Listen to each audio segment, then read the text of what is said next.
Jesus Christ, Philly. What up, what up, what up? Welcome back to the Bad Underground Podcast. It's your boy Brian James.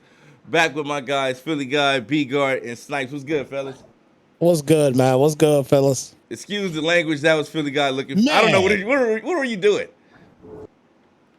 Accessorizing. I mean, what? Why you got headphones on when you And they're not can even hear plugged without in. them? They're not even plugged in. How would you know that, Brian I just James? know. I know you, bro. At least you can hear I us thought without I them turned my on. video off. You're invading my privacy, big brother. Hey. I'm like, they're not even plugged in. But what's good with you guys, man? We got a lot to talk about. yeah. True indeed. A lot of news, a lot of disgruntled players around the league. Kyler Murray being one. It seems like there's a new one every day now.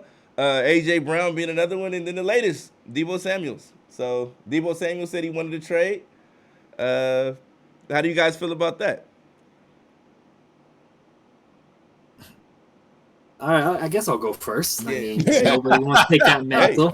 Ladies first. I wonder how y'all had a podcast without me when none of y'all want to go first.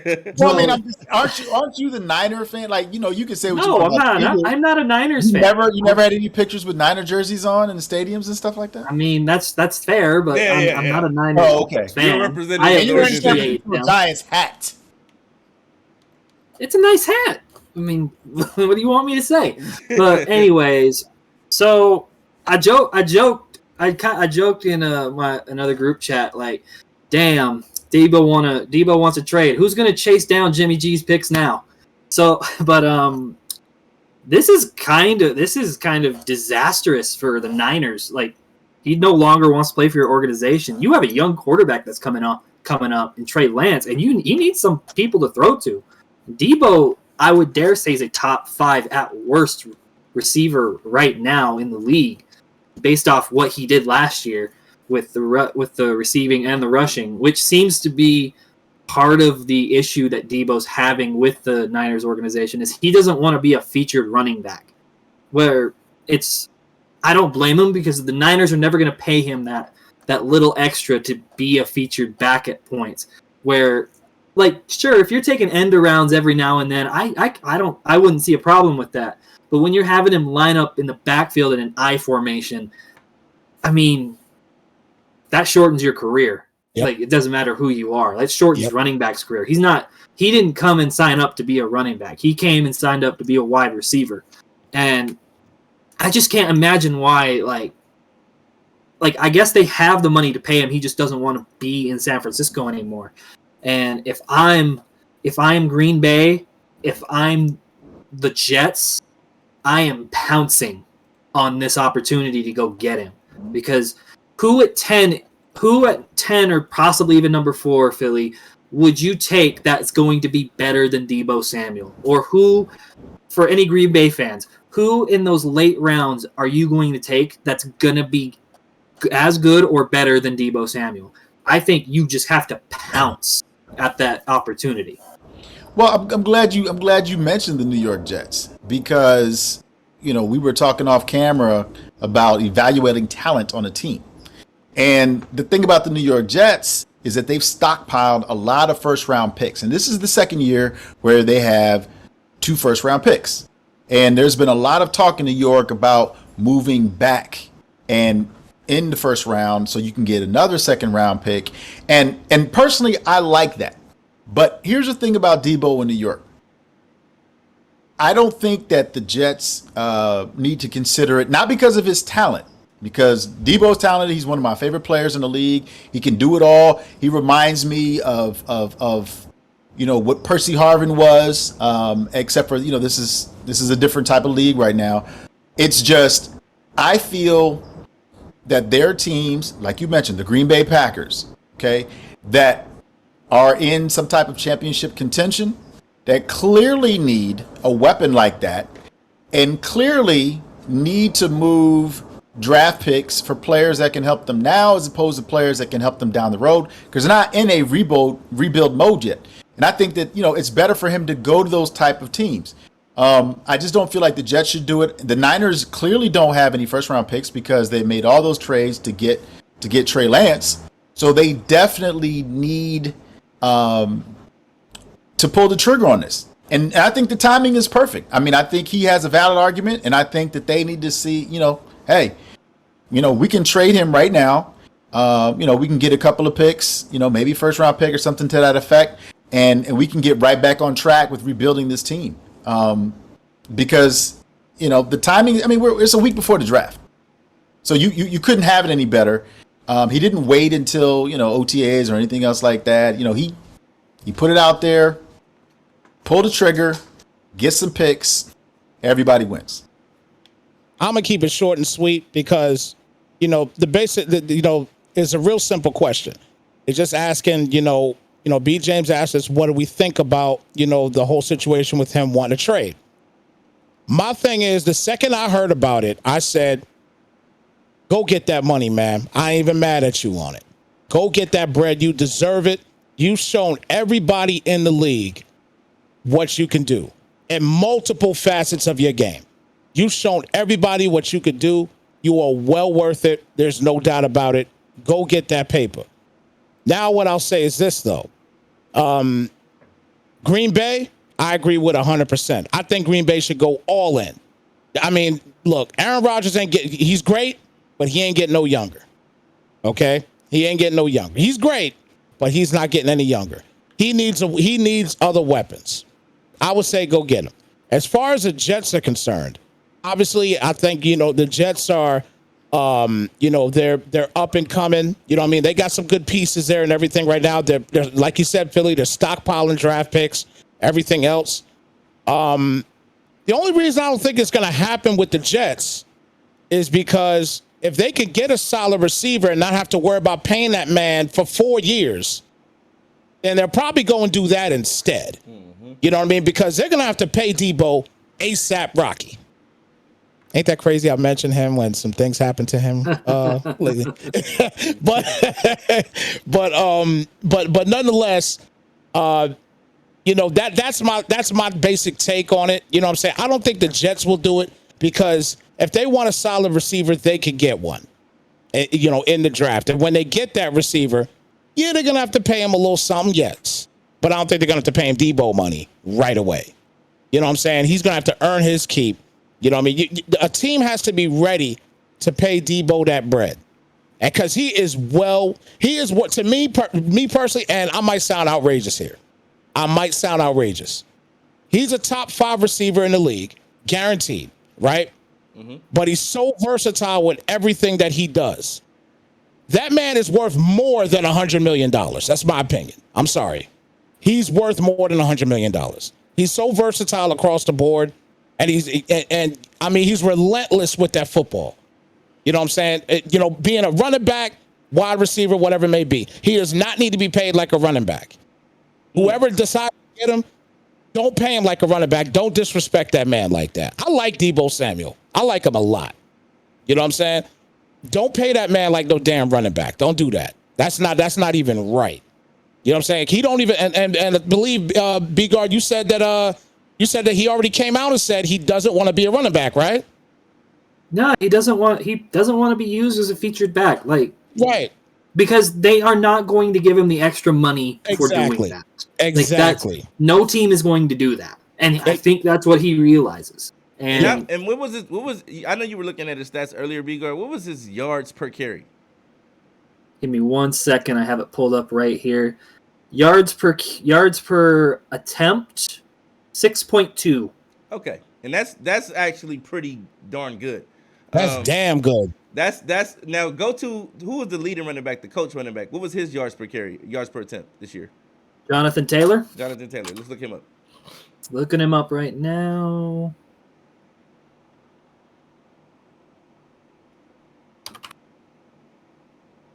Where is he? There he is. But nonetheless, like I said, while he's looking that up, nonetheless, man, again, I think, again, that man is worth well over $100 million. I do.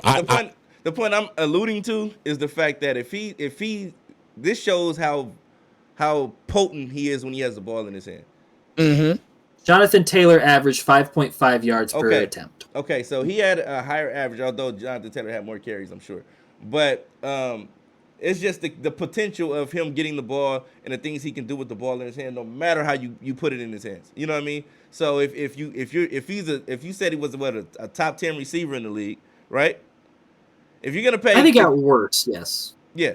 And I'm gonna say if you're gonna pay Christian Kirk that kind of money as a receiver, Exactly. as a receiver, I think Christian Kirk ruined it for every GM in the league, because now it's like, yo, if they're paying him that and he's doing that, you got to pay me this plus that.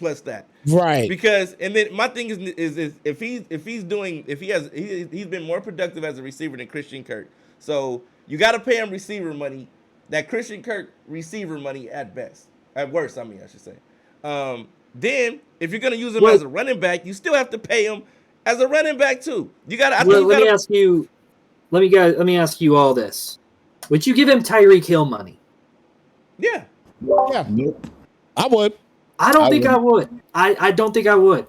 Tyreek Hill is arguably the best receiver in the league. Arguably. How about Devontae Adams money? Yeah. No.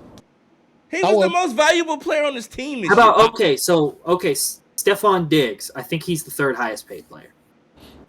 I would give him all any type of. Oh, I'm asking Philly. Philly. Where do I have to go? Where do I have to go for it? Like $24 million would be Stephon Diggs. Okay. I didn't catch that. No, I said okay. I mean, you can throw out all this. You can throw out all the stats in the world that you want to. But for me, it's not that he's not worth that as an athlete. I'm just saying, in the GM shoes, I'm not paying him that. Now, I don't remember how many years he has left on his contract. Okay, I don't remember. I think his rookie contract is up next year. Okay, so then that 5th year exception, right? Maybe that's probably what the big deal is about. In addition to being a feature running back, I completely understand it. I support him 110%. But what I'm saying is, as a GM, when you define the wide receiver position and you talk about the talented individuals that you mentioned, okay, are they going to be playing in the running back position? No, they're not. They're not. But maybe Tyreek Hill. Well, Tyreek is like an exception to the rule, but he's not really playing in a running back position. They put him in motion a lot, right? We agree that, but the offensive styles that they are in are pass heavy. San Francisco is not a pass heavy offense. They are run heavy. Kerry Kittles is your number one receiver. George Kittle. Damn, he's still playing Kerry Kittles? Wow. I didn't know he was playing. Thank you for catching that. Thank you for catching that. Because I do the same thing. I do the same thing. So I get you, Philly. I know exactly where you're going. Right. Because you had to get that Kerry Kittles Mutt card. Yeah, that Kerry Kittles Mutt card. But Kittles is your number one receiver. Even though he plays the tight end position, he is your number one receiver. And to me, the Niners are going to need hybrid players like what Debo represents. And so I agree with him. He shouldn't be the feature running back. I agree with them. He's not worth that kind of money. And so for that reason, that's why I said you got to pull the trigger on a trade, because you need to get hybrid type players that are going to and come into the league. That's their role. They're not your feature receiver. They're not your feature running back. They are hybrid players that you can use in that form of fashion. And we saw this transition on the defensive side of the ball several years ago. We saw, I'm not going to go as far back with John Lynch, right? Oh, you can't play linebacker, you're going to safety. Oh, you can't play, safety, you're going to linebacker. Cam Chancellor. I'm not going to go back that far. I'm just going to talk about the evolution of that sub linebacker position and the speed of the game and a lot of the adjustments that have to be made based on the way the game is played. And I'm saying with San Francisco style offense, they are run heavy. George Kittle is your number one receiver. Mm-hmm. There is no place for Debo as a number one receiver in that offense. And if he doesn't want to be used as a hybrid player, then he needs to be traded and go somewhere else. Okay. Okay. Well, I agree with you to a certain extent. Where do you think if he does get traded, what would be a great landing spot for him? Any place not named Tennessee. I don't like the way that Tannehill guy throws the ball. I know I posted something in Discord about it. I think He it's need to go to the accurate Packers. representation. He need to go to the Packers. But the Packers, to me, when we saw what the Rams did, everybody knew that the Rams were going to try to buy their Super Bowl, and they did it. But they did a good job of selecting players that fit their scheme and would allow their offense and their defense to dominate and to take that next level. And I truly believe that. I truly believe that Debo is in the exact same situation that we saw OBJ. He's got tremendous amount of talent, but he has to go to the right scheme. Tennessee is a run-heavy scheme. San Francisco is a run-heavy scheme. Okay, Seattle, we know that they don't really have any weapons and they're starting over again. So my feeling is maybe there's somebody in the AFC West that's interested. Seattle has a lot of in weapons, him. bro. They got DK, they got Lockett, they got. But I'm talking about their quarterback position. I'm talking about they traded Russ. Quarterback. Yeah, quarterback sucks. They traded Russ. And as soon as they traded Russ, everybody, including the New York Jets, everybody's like, hey, man, what's up with DK? You know what I mean? So everybody understands that the Seahawks don't have Russ cooking at that position. So I feel like Debo does need to go to a pass-heavy offense. And I feel like, hey, what if he goes to Tampa Bay? He'd be happy there. What if he goes to Green Bay? He'd probably be happy there. Arizona, we know, has issues. They're a division rival. But you know what? He would be a great weapon there. He'd be a great weapon there. He could go to Kansas City. I mean, there's so many different places that he could go to that love to sling that rock around. And I think that if he goes to a pass-heavy offense, he'll be happy, he'll be fine, and he'll get his money. The problem with Seattle and Tennessee is both those receivers are up for contracts. So you're not actually solving anything by trading Debo to Tennessee for A.J. Brown. Like, you're just trading players who have the same problem. Green Bay is the obvious one. It remains to be seen if they will even trade their picks, which I think they should. Their late round picks. Like, why would you hold on to those picks? Yeah. I mean, especially with that receiver room as well. Sammy Watkins is your number one. Yeah, good luck with that one. And, I mean, Kansas City's interesting, but are you really going to pay, like I said, are you going to pay Tyreek Hill money to someone not named Tyreek Hill when you told Tyreek Hill you weren't going to pay that money? Well, he's not worth Tyreek Hill money. He's not worth Tyreek Hill money. He's not. But what he's going to be asking for. That's what he's going to probably be asking for. Or something close to that. But but again, you trade him for those picks. Right. Okay. You have him for the year. And if it doesn't work out, I mean, that's how you get a GM fired right there. Trade picks and then let a star receiver just walk. That's how you get fired right there. I don't think any GM. No GM's going to do that without a deal. Doing that, they will not do that. No, they're going to want you to sign the extension. Okay. So hear me out. You don't trade him. He decides not to play. Okay. All right. That's also an option. That is an option. Now he's going to walk. So my feeling is you got to give value for players.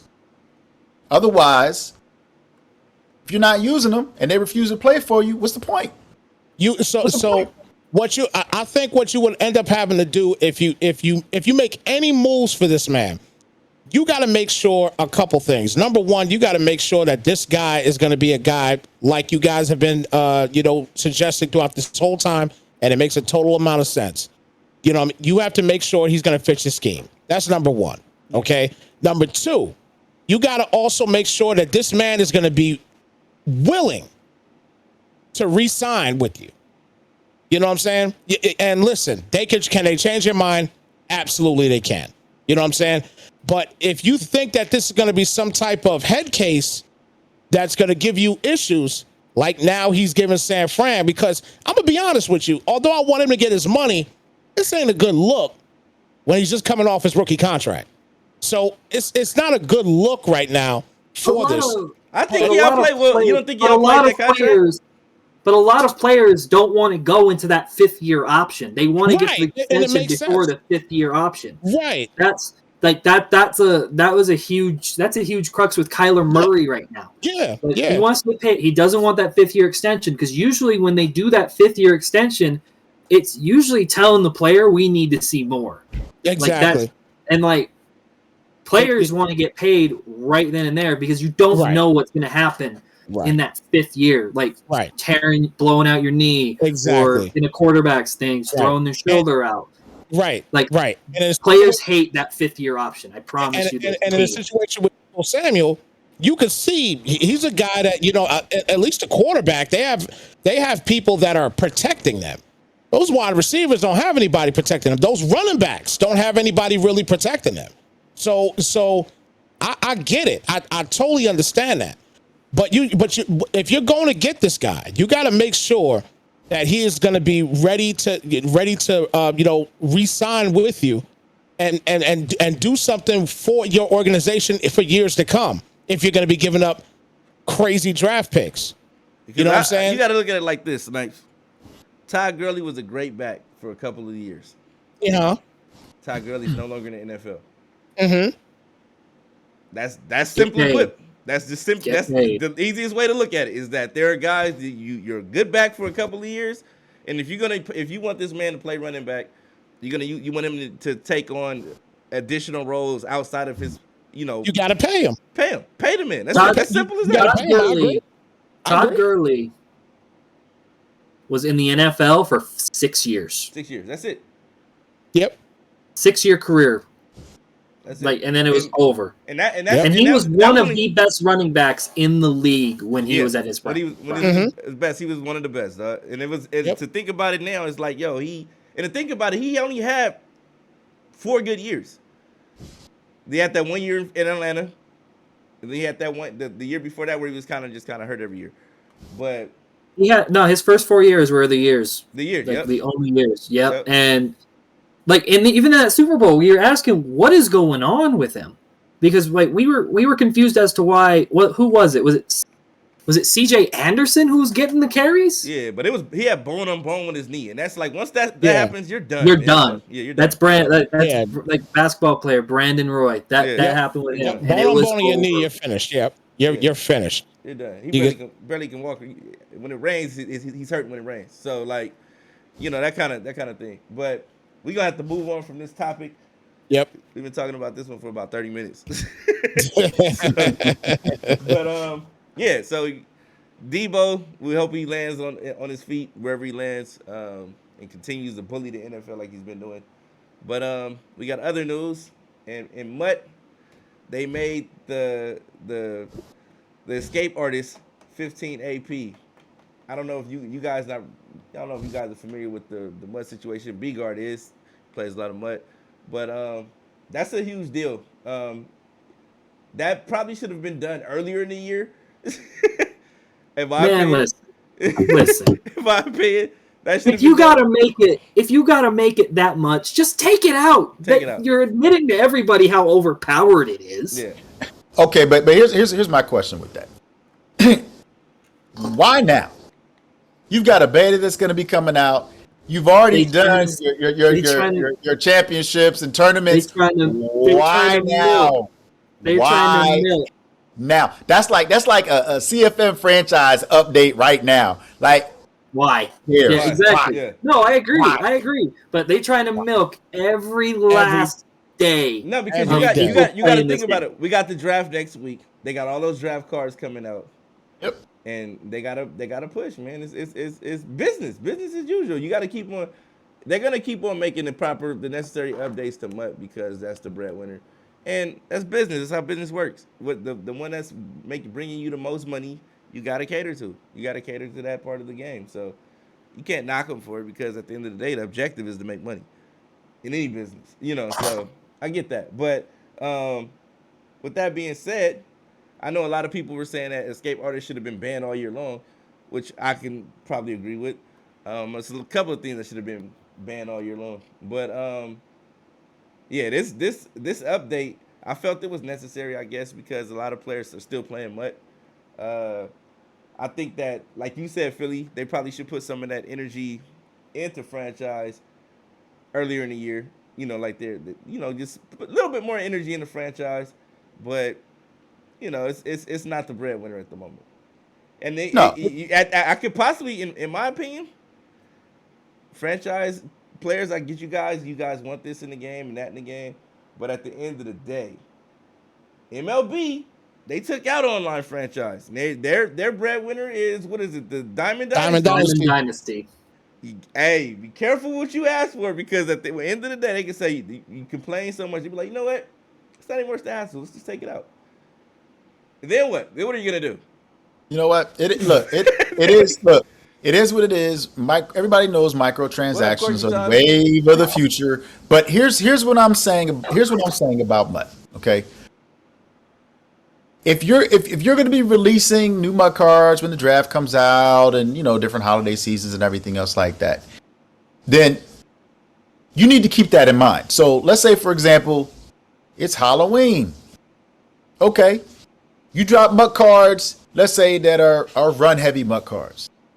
And then you get to Christmas, and you drop cards that are pass heavy. You know what I'm saying? Like, there should at least be a theme to when the MUT cards drop. No, because there's a theme to it. You're going to be talking about this every year. You're going to be talking about banning something, some ability, since abilities aren't leaving, out of the game. You're going to be talking about that every year. So this year, it just happens to be Escape Artist. But depending on the way the game plays, depending on what happens with hypermotion, there's going to be some ability that is going to be ridiculous, and we're going to be having the same conversation, the exact same conversation, a year from now. And the people who know it's OP or ridiculous need to be able to act on it. What they're doing when they're raising these AP limits is putting a Band-Aid on a gunshot wound. Like, people are still going to use it, despite the ridiculous amount of AP you got to use for it. But, like, when they do that, the problem isn't just Escape Artist. It's the fact that you can pair Escape Artist with a throwing ability. The throwing ability with Escape Artist is damn near unstoppable. Like, there's literally schemes to where you let a guy who's in a contain come unblocked so you can run around him and then throw a corner route that doesn't get covered by any zones. So if they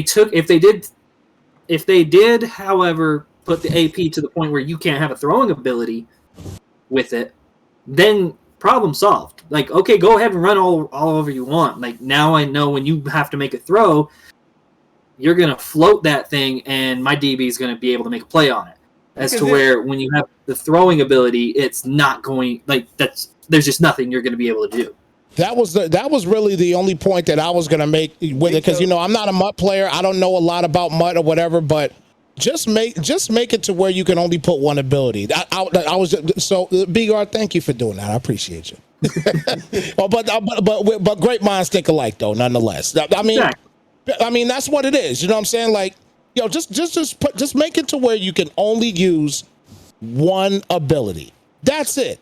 That your problem solved at that point. But when you added multiple abilities, if you want to run with your quarterback, go right on ahead. But you're going to be floating it. But you're going to float the football. Exactly. Yeah, if you want to get that ball as quickly as possible, you ain't going to be able to run around my contain. Definitely. I see Big Show saying it's really pursuit angles, and I guess in defending Escape Artists. And the thing about it though is that those pursuit angles most pursuit angles in this game are just terrible. Period. To begin with, but this is the worst I've seen it in a long time. So, I will say that. Yeah. So I guess them trying to raise the AP on that was, I guess, them trying to improve the game. I guess, but it's a little too late. Because we're at the end of our franchise year. I mean, we've been complaining about Escape Artist for I feel like since at least October. Mm-hmm. And shout out to Big Show, man. The man's going to the AFC Championship and PS5 Pro League, man. So he's gonna be able to compete for that $600. So congratulations to that guy. He dominated. The guy he played against was like, I should have beat you but he got flooded. But it was, hey, that's what guys do when they lose. Those are the best. Those are the best people to beat. Those are the best Those are the players. best. Those are the best players. Also, shout out to Jay Savvy, man. He'll be facing Big Show. What up, Slim Ghost? Got Slim Ghost in the building too. What's good, bro? You got Jay Savvy. Jay Savvy be facing off with Big Show. That's another great player that's gonna be competing and things like that. And if you guys have not checked out Slim Ghost tournaments, man, make sure you guys get with Slim Ghost on Twitter. He's hosting dope tournaments every week. One of the few players few guys that I know that's throwing solid tournaments in the community, and not ripping off the people. So 1,000%. Nah, 1,000% can co-sign on that. So get with Slim Ghost if y'all looking for MUT tournaments. Definitely, he's doing them every week. So get with him for sure. He said gamers need to stop fussing about microtransactions when they are going to be ignored. Yeah, oh, no doubt. Microtransaction, that's definitely something that's never going to go away. That's never going to die. Yeah, no, that's here to stay. It's and that's not just in gaming, though. That's not just in gaming. Mm-hmm. That's almost everything on your phone wants a microtransaction. Yeah, you could download an app totally free, but they tell you right there in-app purchases. Yep. Hey, you know what I'm saying? And the thing about it though, like I said, during the year I'm doing mostly franchise stuff. So I had an opportunity to play a little MUT this week. I'm actually planning on getting in one of the Slim Ghost tournaments with MP and a couple other guys after the year is over.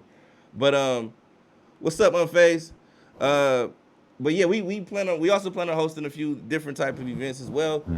We'll be getting into that as well later through Madden Underground. So make sure you guys keep it locked and stay tuned. May even try to get. I've been talking to Ghost too about doing something with him. It's up to him though, man. We see if he down to do something too, man. So, but we'll definitely get that in motion. But yeah, for sure, we've had fun playing MUT lately. I've been trying to get Philly to mess with it. Philly's just, sitting on the stoop about it. Like, no, I don't want to. For what? I mean, the beta's gonna be dropping soon, man. Like, you got a lot of eye motion over here, bro. I'm talking about in the meantime, man. Beta probably be a week or two long and this and that. We don't even know what to expect, but we do got to talk about that Eric Rayweather. What was it? The little egg? What you call it in Marvel when they Easter egg. Easter egg, bro.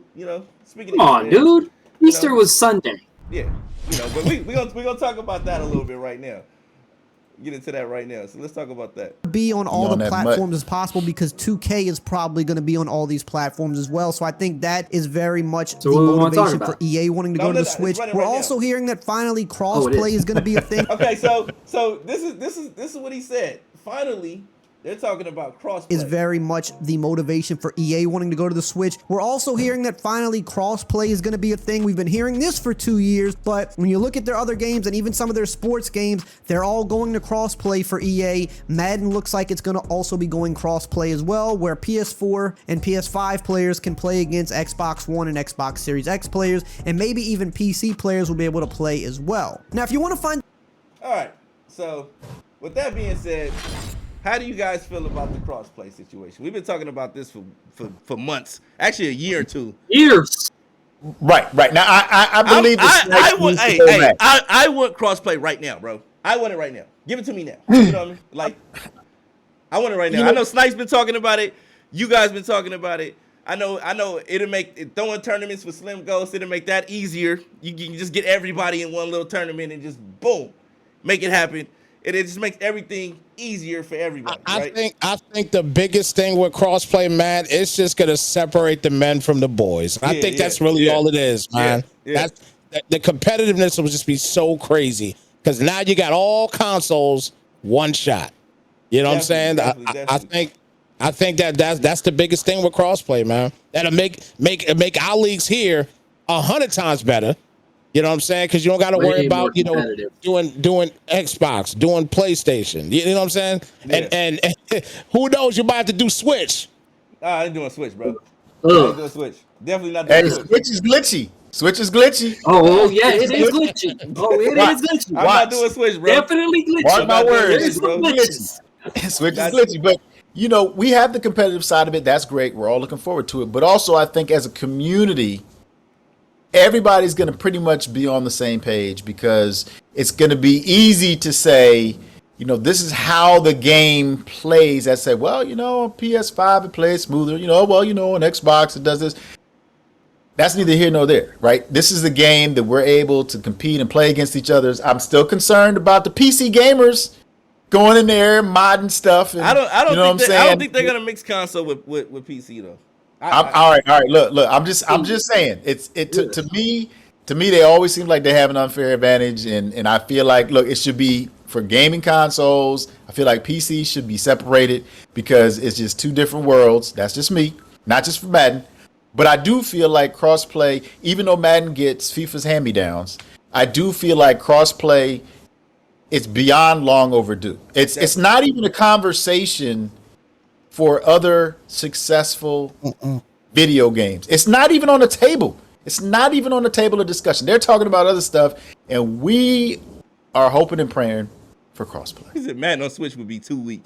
It's super weak, bro. Like that ain't even like Madden on the Switch would be the worst thing ever. Switch. Have you all seen MLB The Show on the Switch? It's terrible. It is a dumpster fire. Let me tell you, it's terrible. Man. It is a dumpster fire. Hey, when I break out that Switch and I can master that new throwing mechanic on the Nintendo Switch, man, look, you ain't gonna be able to do that with all 17,000 pixels. I'm telling you, because it's gonna be. It's gonna be a straight if they do that, it's gonna be a straight travesty. The Switch is built for certain fighting games, your little RPG games, and Mario. That's it. Nothing else. I got a question. Why when I saw MLB The Show, it got worse graphics than the Sega Genesis? Nah, it looked terrible, bro. They look terrible. It's retro, it looked terrible. vintage, retro and vintage. Only game that looked decent. Only game that looked decent on there is Fortnite. Sonic the Hedgehog on Sega Genesis had better graphics than MLB The Show 22 on Switch. Hey, it did. Only game that looked decent on there is Fortnite, bro. Like only game that looked decent is Fortnite. But I'm looking, like I said, with all the news coming out about Madden 23, the throwing motion, the passing icon cone or whatever, quarterback vision, throw power manipulator, throw power switch, or whatever that is. Yeah, come up with a name. I'm looking forward to it. What about you guys?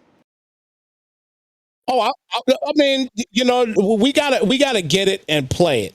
I remember I said this last week, and none of us on here are gonna sit here and say we ain't gonna buy the game. We're buying the game. It's gonna happen. I definitely can't wait. Definitely can't wait for the game to come out. You know what I mean? We definitely want to play it, but you know what I mean? Obviously, when we get into the game, hopefully it ain't broken. You know what I'm saying? That's obviously the biggest thing at this point. Just hopefully everything is fixed that we couldn't do this year. We want to be able to put 32 players in a league. We want to be able to, I could care less about the whole thing in franchise with scouting and everything else. Don't even bother with that at this point. Leave that alone. Leave it alone. Man. Leave it alone. You know what I'm saying? It broke an entire game, man. Cool. I was cool with them adding the staff stuff, little staff points and things like that. Yeah. That was enough. You didn't have to do the coach. You could have left the scouting for next year. Well, like scouting was worse. It was worse. Like I can only scout 3 players. Yeah, that's like I'm not understaffed here. Yeah, exactly. Exactly. I would just say I would take that out of the bag. Take that out of the bag and just say, okay, let's just go ahead and add, for example, being able to draft, you know what I'm saying, on your computer or on your tablet or on your phone. Be able to do something like that. Add that to it. Add more of that to it so that way nobody can miss a draft. I could be watching a movie. And if not, give the out and do it. You know what I mean? And if they're not gonna do that themselves, at least make the API accessible. Accessible to do it. Absolutely. Because other people will do it. You know, and that's all I'm asking for. Make the API accessible. Exactly. Because you're helping out. Because with that, B James, you're helping out. You're helping out other guys that have built websites and things like that to do this. Implement that component. Yeah, and let them implement it. If you don't want to do it, that's fine. But let it be available for those guys to do it, because they'll do it. They'll do it. You guys make it sound so easy, but my unnamed sources have brought to my attention multiple times a very simple request that is yet to be addressed, and that's being able to set your audibles prior to playing a game. We're talking about scouting, we're talking about crossplay, we're talking about everything else. We're still not talking about the overall functionality of the game. I need more defenses, and I need the ability to set my audibles before the game starts. I mean, those two things really don't seem like a reach. And I don't care what platform I'm playing it on, at some point, those distractions are going to wear off. Because, yeah, we're going to be playing against PS5 people. Yeah, and it is long overdue. And, yes, you should be able to, like we talked about on the show before, use your scouting points. Okay, I want to unlock more attributes in this player. It's going to cost more scouting points. You should be able to do that. You should be able to have 32 people in the league. And you know what? The commissioner should be able to fix scores. You should be able to go back into a game that dropped. Definitely. There's things that we've had in the game in the past that need to come back. And as far as that new throwing mechanic goes, mode. That's what you're talking about, right? Like situational mode, right? Yep. Yeah, exactly. Yeah. But even with the new throwing mechanics, the fact of the matter is, and I don't even know how many Maddens go by before, new buttons and new features are added to the controllers in the game, and we have to, reconfigure our hands and thumbs and okay, this button does this differently, right? Oh, there are combo moves here. Like, okay, fine. That's what the new throwing mechanic is going to be. But can we just keep it simple and just make sure that there were features that were in the game that everybody liked, that they come back, and that you have a working game? Mm-hmm. You have a working game. That's it. I agree. Just make sure the game is functional to the point where the things that it's supposed to do, it actually does. That's it. That's all I ask for. Make sure, everything else is cool. You want to change throwing motion? Cool. You want to add a shot meter? Cool. You want to add a shot clock?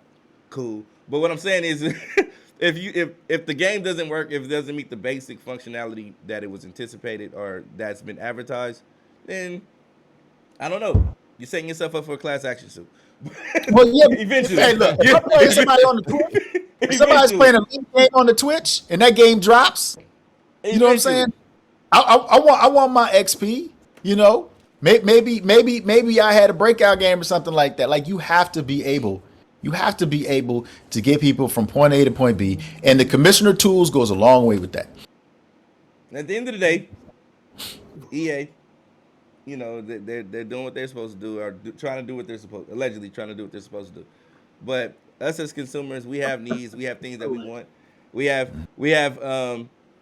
things that we would like to see in the game, and we just want quality over, just random quantity. Like, just don't throw something in the game and say you added something new. Make sure it's something that the consumer is actually anticipating or looking forward to. That's all I ask. As far as the competitive scene this year, how do you guys feel about the competitive scene, B-Gard? Overall, I thought it was ran better than previous years. Yeah. Definitely better than last year.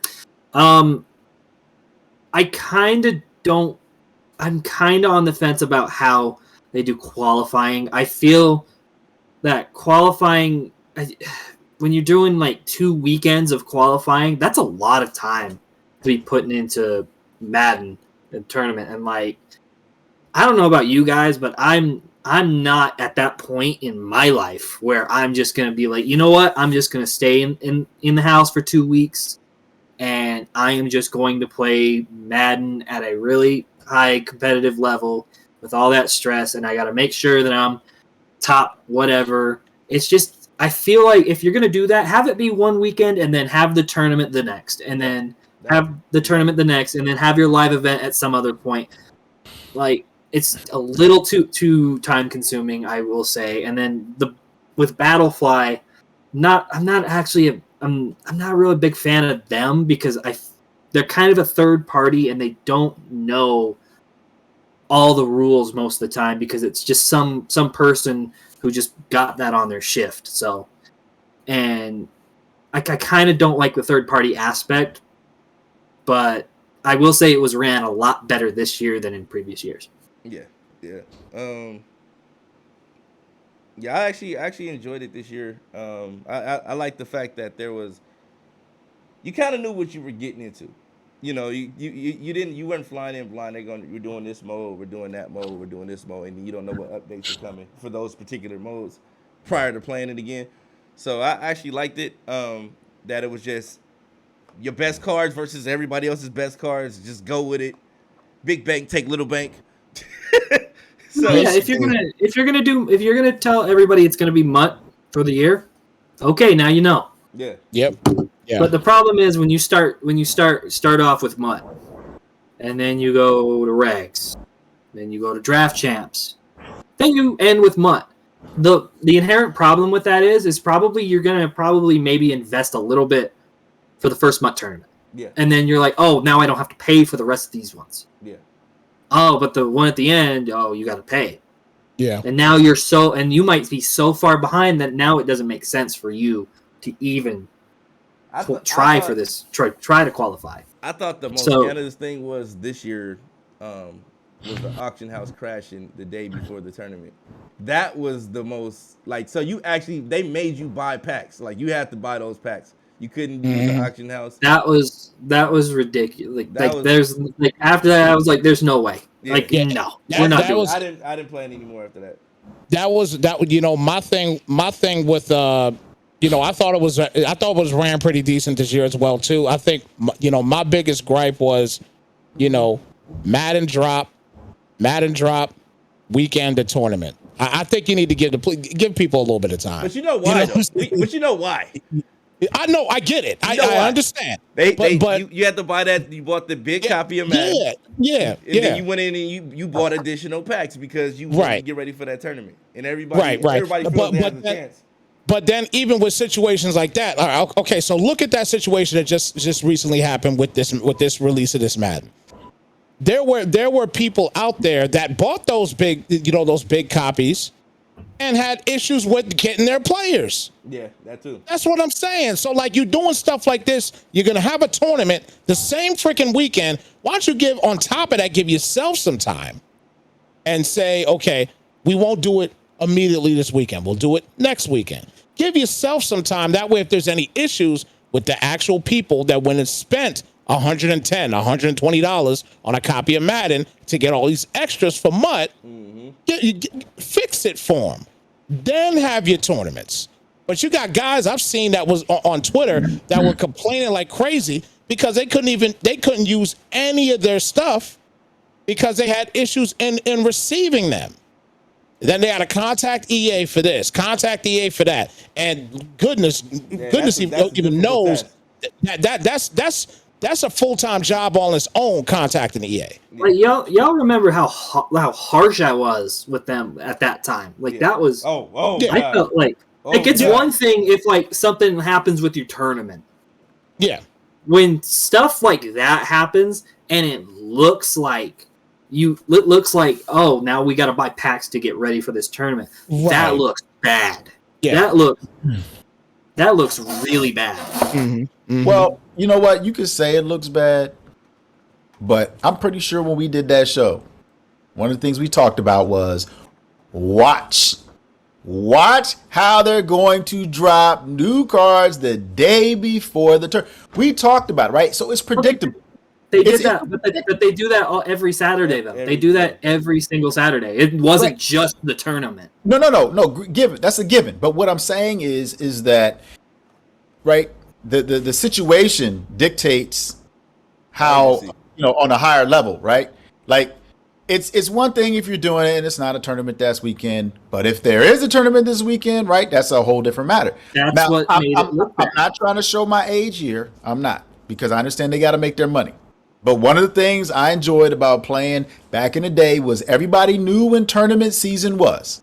And tournament season was always, after the Super Bowl. And you had different events, you had different qualifiers, and yes, we had nationals, but it allowed time for rules to be set And, Well, and it allows time for people to, to build things up and to be able to compete. And you have a schedule. I'm not saying that you don't change, different cards come out, but you have a schedule of consistency. If you have all these different modes, like you mentioned before, right? And you're jumping back and forth, back and forth, back and forth. well, now hold on one sec. Like What point? No, everybody what knew, point? but everybody knew beforehand when the tournaments were. No, I get the- that. But for what, the though? Why are problem- you jumping back and forth between different Why? They For didn't what? jump back They and forth didn't this do. year. They didn't do that this year. They did this year. No, I'm saying for like you playing regs or and you're playing Nah, mud. it was no red. It was all There mud. was no regs. all- There was this no. year It was I know all that it mud, wasn't Billy. this year. This year No, it was I'm all saying- mud. They Right, I'm corrected saying, I know that that this it year. wasn't this year, but what I'm saying is what is the point?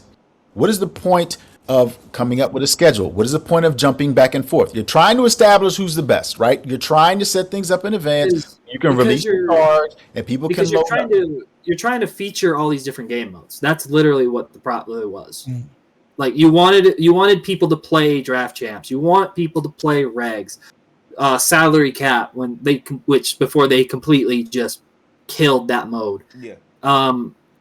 It's just to feature different game modes and different scenarios. Like with Mutt, you get to control what abilities you have, who's on your team, what playbook you get. Draft champions, it's completely random. You get no abilities. Regs, depending on what team you use, like okay, you're gonna use the team that's with their abilities that fit what you want to do. Whether that's like, oh, I want a quarterback who's gonna be able to throw and can run. I'm gonna choose the Cardinals, but I'm gonna give up a little bit on defense. Now, I want a good defense and I want a quarterback who may not be able to run that much, but can still sling it and has a really good wide receiver. You choose the Packers. That's literally the reasoning behind it. Right, but what I'm saying is it's all about those MUT cards, right? And then you see the new MUT cards, and then you see the success that people that are playing with them have, and then you got to get it, and then there's the rush, and then, here's a card that can turn the corner. All I'm saying is that the method to their madness is for the MUT cards. It's not about how successful people that are spending absorbent amounts of money on these MUT cards, how successful they're going to be going up against other players that have inside tracks to play in the game. Okay. And that's a blessing for them. I'm just saying, again, as a community, we got to be clear what we're asking for. And EA needs to be clear with how they're going to be running stuff. They don't have to apologize for microtransactions. I don't think that they should. But I do think that there needs to be a better understanding of how everything is going to play out, so that if I am going to be dropping that kind of money, if I am going to be taking time off of work, okay, not only do you stick to that schedule, but you got it set up so that I know, hey, I'm going to have to shell some bread. Hey, I'm going to have to do what I got to do so that I can be successful in this tournament. But you can't do everything at the last minute, and you can't expect for your fan base to be okay with that. You can't have tournaments, trying to showcase different modes and expect for your fan base to be okay with that. You have to have some consistency in what you're doing. And like I said, I don't think it's about the transactions. We know that's what it's for. I feel like it needs to be structured differently so that people can be competitive. With you saying that, I will say that this year was a step in the right direction. Yeah. I would agree with that too as well. It was. Yep. The simple fact that you had a schedule before the year started. We knew the schedule already. We knew that we're gonna have the Thanksgiving. We're gonna have the opening day, Thanksgiving. We had the Opening day. The opening day was a disaster. Yeah, that was a disaster because it was. That was the one that was the disaster. Ended up being one day. So that was supposed to be a two day thing, and it ended up being a 1 day thing. 1 day. Yep. Yeah, so that was a failure. So I think they may move away from that. I'm hoping they move away from that. Give it a couple of weeks. Give it a couple of weeks. Like, there was nothing. There was nothing wrong. There's nothing wrong with giving it a couple of weeks. And we were literally using cars that the fastest players were like 87 to 88 speed. Like, that sucked. Like Tyrant. That sucked. Yeah, but everybody sucks. That's the thing. I know, everybody but it wasn't even fun. Like, it was just like, yo, this is trash. So like, could you really say, okay, I'm the best because I had the fastest, slowest guy? You know what I mean? But it's just like, it's whatever. But yeah, just give it more time. There's nothing wrong with waiting a little longer. People are playing into June anyway, so I'm like, take a month off, let it go, push it a month back or something like that, and let it roll like that. But I get what Philly's saying in regards to, just certain things being in place prior to so that it runs smoother. But in regards to the direction they were going this year, I got where they were trying to go. It was better than the direction they had the year before. I like the fact that players weren't eliminated from the event because of someone else's performance. That was a disaster in itself the year before. With them doing the squads thing or whatever, where somebody could be eliminated based on someone else's performance. Like, I would hate to be eliminated based on someone else's performance. But I think this year everything will run smooth. I'm hoping that the game is better. It looks the things they're saying. If they just add crossplay alone, I'll be satisfied with that. Yep. Anything else is a plus. But you give me crossplay, I'm good with that. A functional franchise mode, I'm good with that. And then I think that will entice people to play MUT. Also, what I think they should do is they should add those chemistries that they're using in franchise in MUT. They need to bring all that stuff to franchise mode. That'll make franchise mode better. That way you know exactly what abilities do what and how it does what and things like that. And then it also entice franchise players to be, to go play MUT because they're already familiar with the mechanics and the mechanisms that go into MUT. So because they're using the same tools in franchise mode. So that's just my opinion. But we're out of time. That's the show for the day. You guys want to say anything in closing? What you just said it. You just It's not mumble rap. That ain't mumble rap. Happy 420. Oh, okay. I thought For those that don't know, you on mute still? I was muted. I muted myself. Yeah, but Brian James was just coughing. Brian James was just coughing. Yeah. And I thought y'all could hear it. So that's why I said happy 420 to everybody. Oh yeah. Today is 420. You know what I'm saying? So hey, you know what? I appreciate you, Snipes. I appreciate you, man. That's levels. Coast. That's levels right there. So, that was good. That was good. That was good. That was a good one right there. That was a good one right there. But yeah, we'll hey, look, I'm excited about that draft because we woo, man. We're gonna see what happens with Debo. Hey, so are we doing our annual online draft party? We're gonna do that this year. Y'all want to do that this year? Hey, why not? I might be able to. I got a work schedule that. Also, I'm gonna be giving out. I don't know if anybody's in LA, but I have Charger draft party tickets at SoFi Stadium. I have about 32 of those tickets. So if anybody's interested in going, inbox me via Twitter, Facebook, Discord. If you're in LA, you want to go, hit me up. You can go to the SoFi Stadium free of charge. It's free food, popcorn. Get to sit in the stadium and watch the draft and see who the Chargers pick in the first round. So, interested, let me know. I'll get at you and get you the tickets to you ASAP if you're interested in going. Put that MU GoPro on, bro. Put that joint on your neck. I'm not going. And then live stream. I'm not going. But yeah, we'll be doing a broadcast here during the draft. But if anybody else wants to go out there that's watching and viewing wants to go, feel free to inbox me and I'll get you those tickets ASAP. So, and I may have a few tickets in various cities that are also doing the same thing. So just let me know what city you're in if you're interested, and I can find out if they're having it in your city and possibly get you tickets to the draft party in your city. So with that being said, I know B-Guard, you guys don't have a football team in Utah. Yes, we barely have a basketball team. Donovan Mitchell coming to the Knicks. He playing like he is. Yeah. So we'll see you guys next week.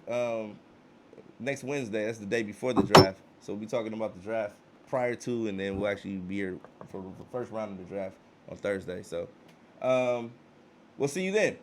Keep it locked. Hit that follow button. And appreciate everybody that dropped in today.